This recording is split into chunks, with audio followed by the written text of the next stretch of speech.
Josué chapitre 4. Et quand toute la nation eut achevé de passer le Jourdain, l'Éternel parla à Josué et lui dit: Prenez parmi le peuple 12 hommes, un homme par tribu, et commandez-leur en disant: Prenez d'ici, du milieu du Jourdain, du lieu où les sacrificateurs se sont arrêtés de pied ferme, 12 pierres que vous emporterez avec vous, et que vous poserez au lieu où vous passerez cette nuit.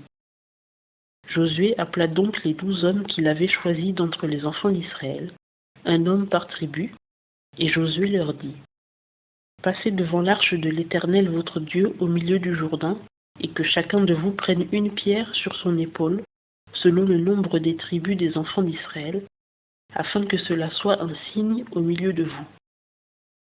Quand dans l'avenir vos enfants demanderont: Que veulent dire pour vous ces pierres? Vous leur répondrez: C'est que les eaux du Jourdain furent coupées devant l'arche de l'alliance de l'Éternel quand elle passa le Jourdain.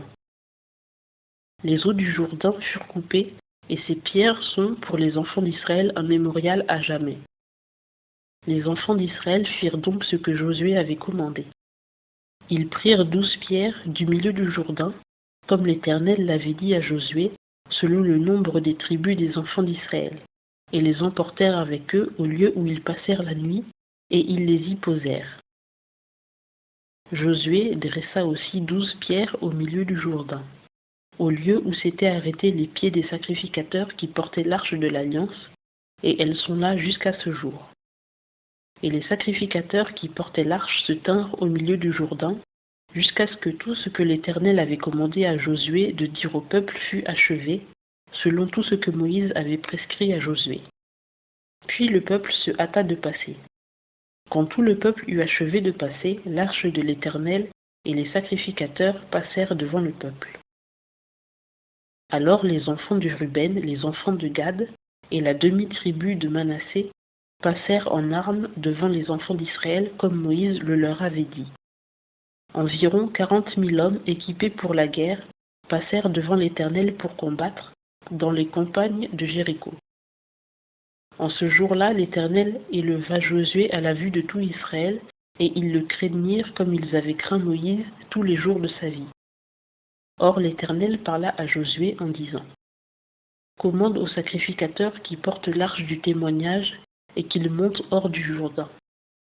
Et Josué commanda aux sacrificateurs en disant: Montez hors du Jourdain. Et lorsque les sacrificateurs qui portaient l'arche de l'alliance de l'Éternel furent montés du milieu du Jourdain, et que la plante des pieds des sacrificateurs se leva pour se poser sur le sec, les eaux du Jourdain retournèrent à leur place et coulèrent comme auparavant par-dessus toutes ses rives. Le peuple monta ainsi hors du Jourdain le 10e jour du premier mois, et il campa à Gilgal, du côté de l'orient de Jéricho. Et Josué dressa à Gilgal les 12 pierres qu'il avait prises du Jourdain. Et il parla aux enfants d'Israël en disant: Quant à l'avenir, vos enfants interrogeront leur père et diront: Que veulent dire ces pierres? Vous l'apprendrez à vos enfants en disant: Israël a passé ce Jourdain à sec. Car l'Éternel votre Dieu a mis à sec les eaux du Jourdain devant vous, jusqu'à ce que vous fussiez passés, comme l'Éternel votre Dieu avait fait à la mer Rouge qu'il mit à sec devant nous, jusqu'à ce que nous fussions passés. Afin que tous les peuples de la terre sachent que la main de l'Éternel est forte, et afin que vous craigniez toujours l'Éternel votre Dieu.